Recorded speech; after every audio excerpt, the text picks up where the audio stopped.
Good morning. Thanks for having me, everybody. I'm Tom, one of the co-founders and the CEO at Pinpoint. We're the ATS that makes complex hiring easier. We're over at Stand 14. I'm going to spend a lot of time today talking to you about hiring manager engagement, if I hunch it works. And I'm going to go through a lot of stuff. I think I wanted to start by saying, we're at Stand 14. We would love to have an individualized version of this conversation with each and every one of you. So please, if you find the time, come and have this chat. Obviously, we've got to keep it quite generic because you all have different orgs and different problems and different issues to deal with. But I'm going to spend about 20 minutes talking through hiring manager engagement, the challenges I think we see the market talk to us about there, and some sort of proposed solutions and ways to deal with that. I think before we do that, I'm just going to take a minute just to set some context on who we are at Pinpoint and sort of where our opinions come from in this space. Hopefully this works. So look, I promise this isn't going to be a thinly veiled sales pitch. You can get that at the stand with a good coffee. But I do think it's important you know who we are. So we're ATS, we're based here in the UK. We've been around about 7 years, about 800 customers, recruiting across 60 countries. We have a heck of a lot of volume going through the platform, right? We're award winning. We have all the nice boxes checked. We have a really cool product. But we have a lot of data. And I think you can see in the last 12 months, we've created 170,000 jobs, processed 12.5 million candidates. We learn a lot from processing all of this stuff behind the scenes, right? And I think there's a lot of value that we can extract from that hopefully will feed back to you as we talk in the next sort of 15, 20 minutes. Here's an example, a small subset of some of the clients we were with. I really just put this here because hopefully it means you take us a little bit more seriously. But really proud to work with some of these organizations. And again, they help kind of teach us a lot about what the market is seeing and doing at the moment. Before we move on again, I just want to talk about this idea of recruitment trends, right? So the benefit of working with the folks that we just showcased and the data that I referenced prior to that is that we get a lot of information about what's happening day to day. And I think often I speak to folks on the ground and the problem that you have is that you're looking at data that is very out of date and doesn't really reflect what the market is seeing and doing today. We use the data that we see in the products to help make strategic decisions around how to make the product better, to have meaningful conversations with our customers, but also to kind of give them benchmark data and help them understand how they're doing relative to the market they operate in. And I think we're really proud over the past sort of year or so to have started making some of this data public through recruitment trends. So again, you can see this at the stand. You can also get it for free. It's trends.pinpointhq.com. It's like live up to the moment reporting on high level metrics that you should all care about.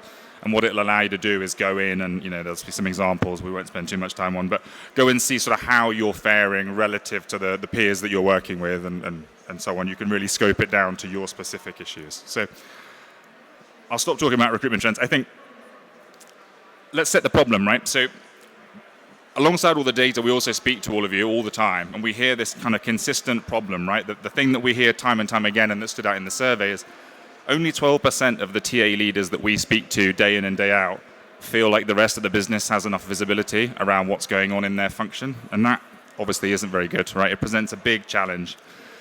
And it makes engagement very, very difficult, right? Our view is that you can't really expect accountability from your hiring managers and frankly any other stakeholders without them having visibility over what's happening, what your team are doing, and so on and so forth. I think without being overly critical, I think we're often quick to jump to conclusions as recruiters and look outwardly and blame hiring managers and get frustrated because they've not done what we asked them to do.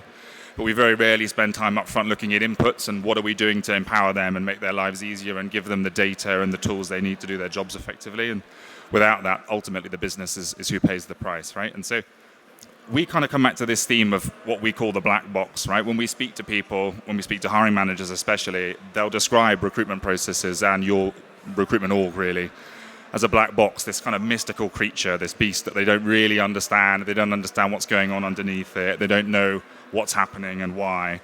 And that creates a really big issue because if they don't understand what you're doing, they don't understand the value that you bring to the business and they're not going to proactively collaborate with you. So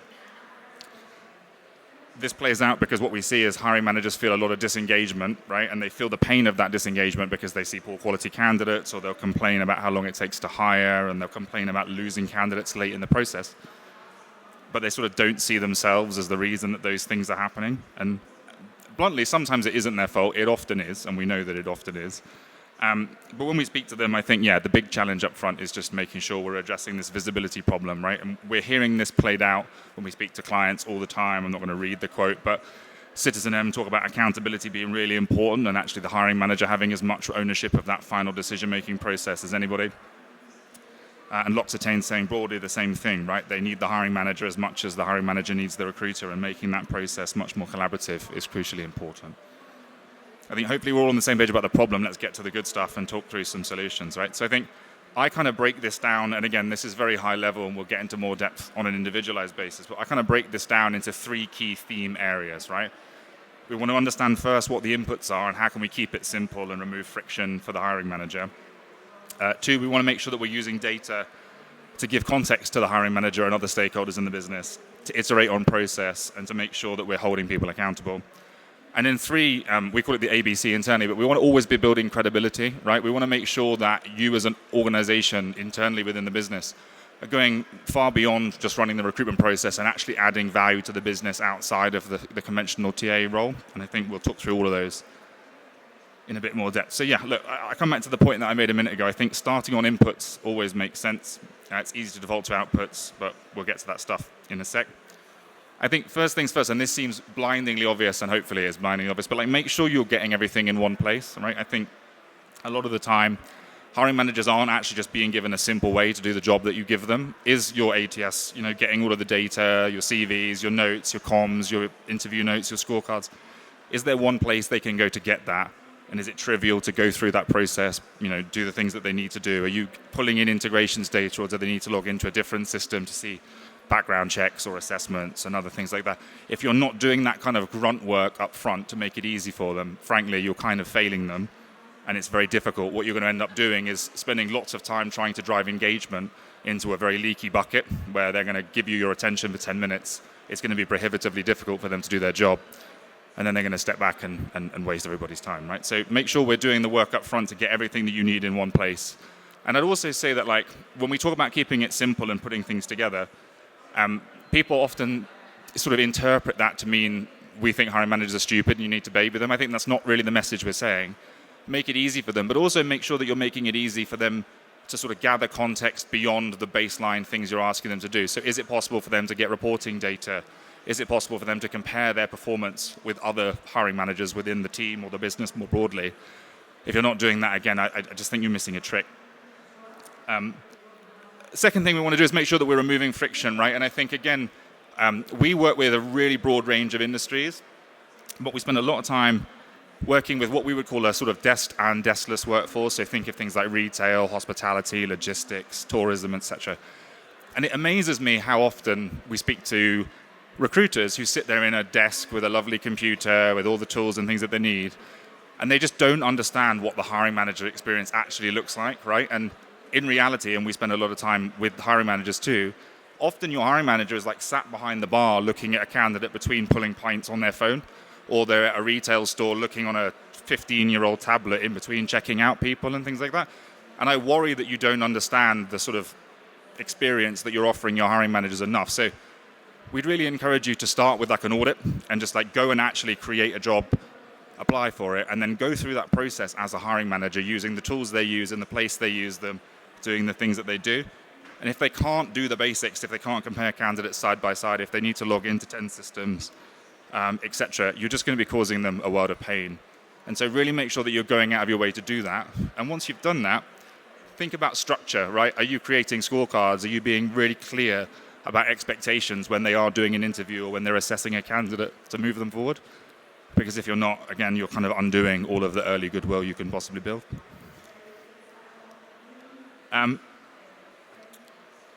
Second, so we're going to talk about using data to set context, iterate, and hold folks accountable. And so this kind of assumes that you all have some data.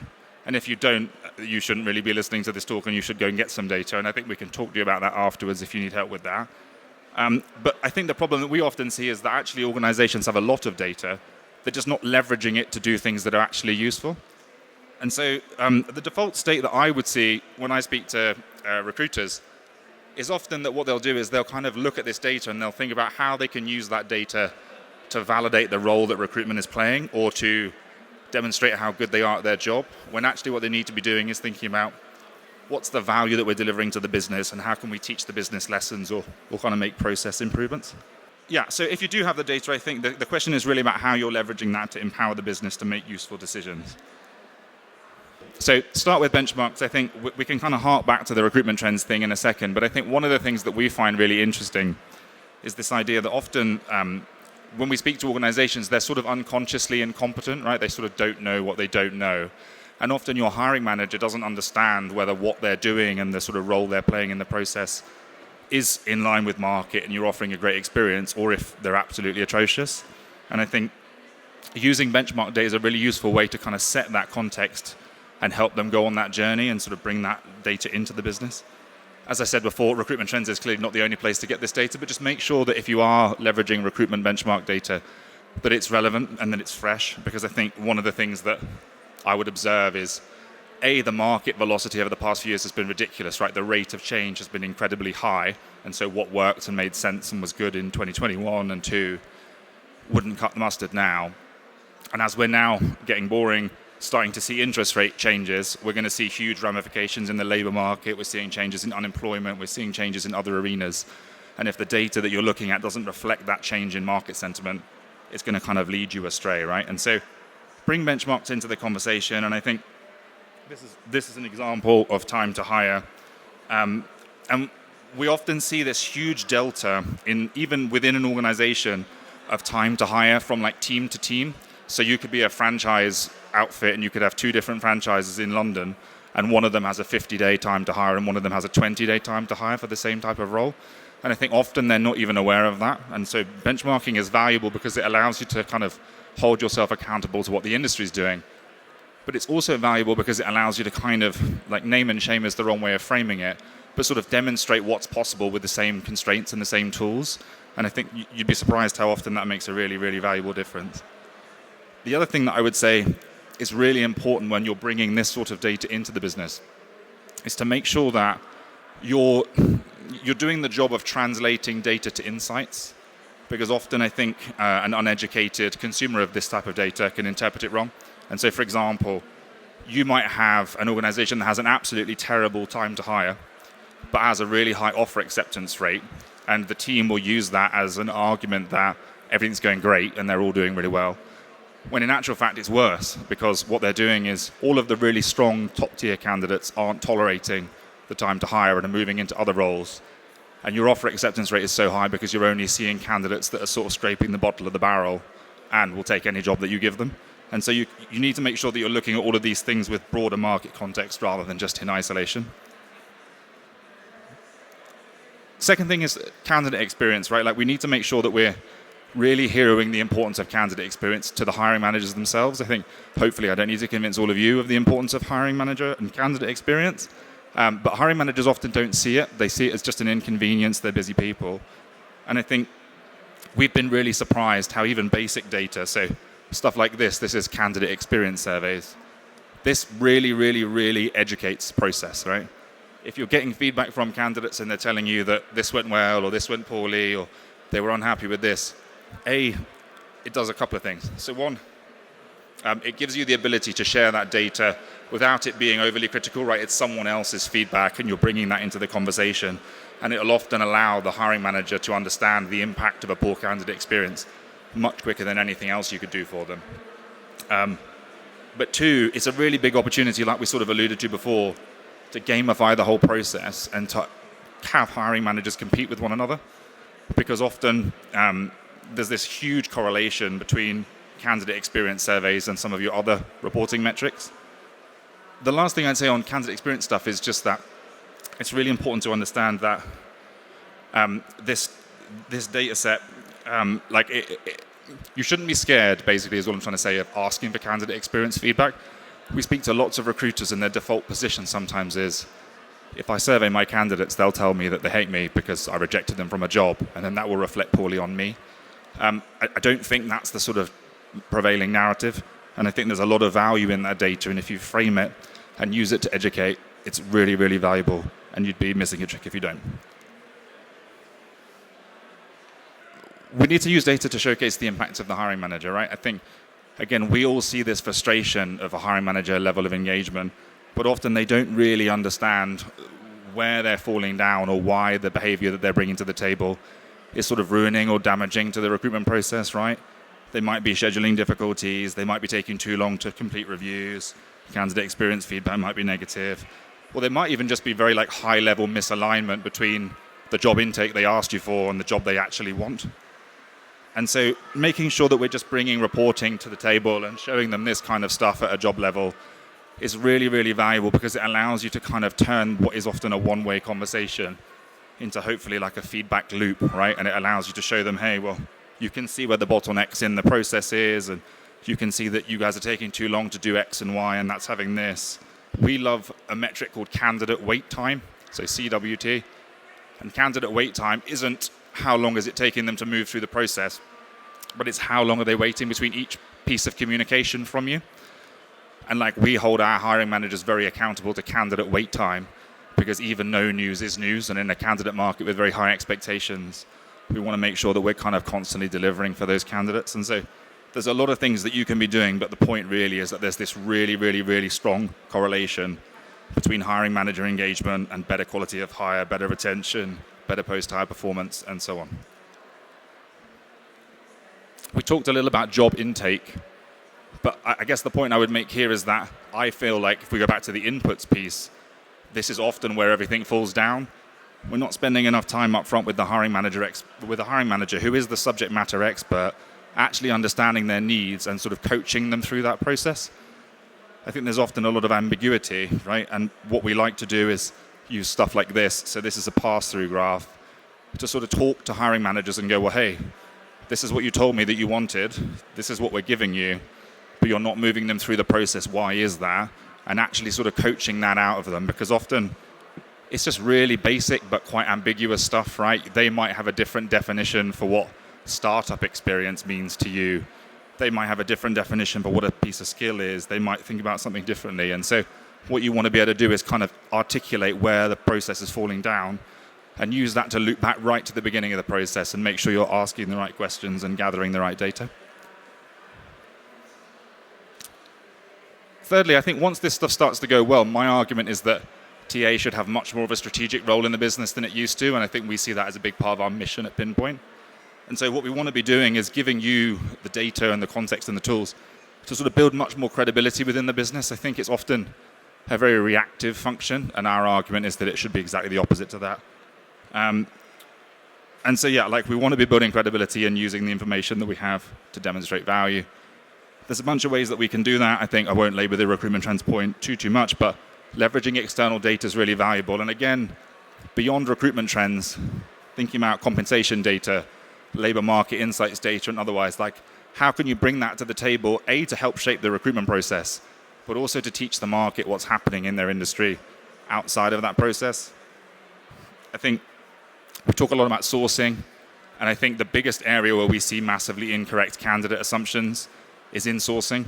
They'll often have very, very like predefined views about the right place to go to find the right candidates, and that view is often sort of derived from their own journey to the role.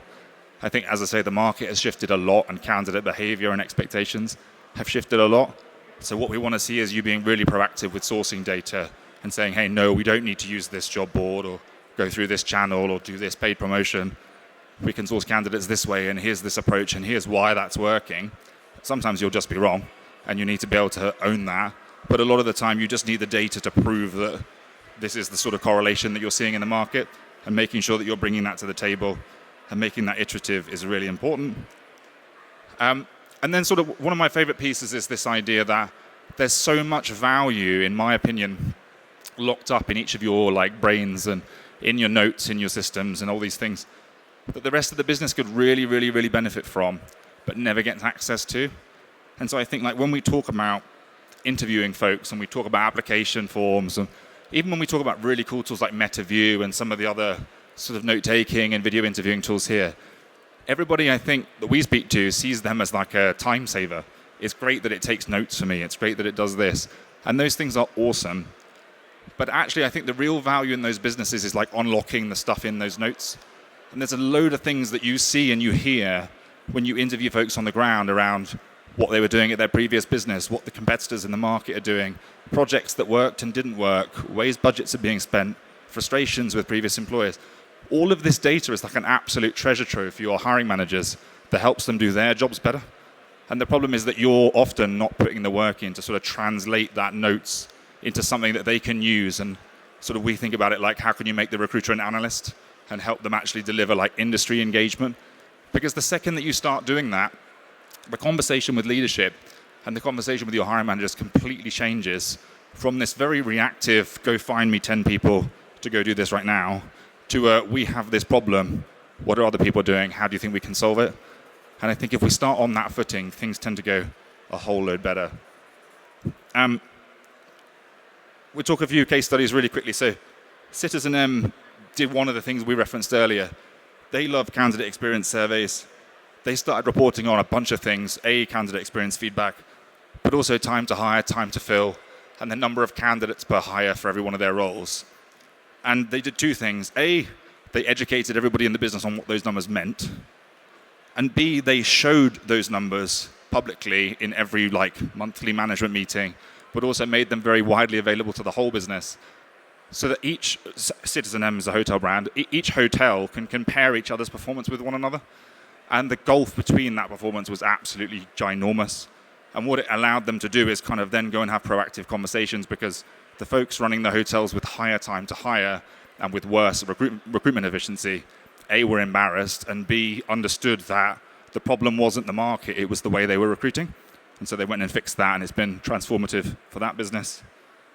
And then Instant Impact, who are another client and a great RPO partner of ours, use the interview note stuff we talked about before to be proactive around training. So when they go and train hiring managers and when they go and do interview analysis, they'll have somebody in their team go and watch back interviews that were conducted by their hiring managers. And they'll leave notes and they'll say, you could have done this better, and this scorecard is wrong, and you didn't analyze this enough. And then they take that data and they build proactive video training courses internally for their hiring managers, and they also do that for their clients. And again, it's sort of shifting this narrative from reactive to proactive. And so, in summary, because I think we're tight on time, hiring managers can't be part of what they can't see. I'm actually just not going to read this because I actually can't see my slides. Questions? Anyway, thank you very much for listening to my hunched over attempt at a talk. Would love to dig into all of this on a personal basis at Stand 14. And Rebecca's going to kick me off now.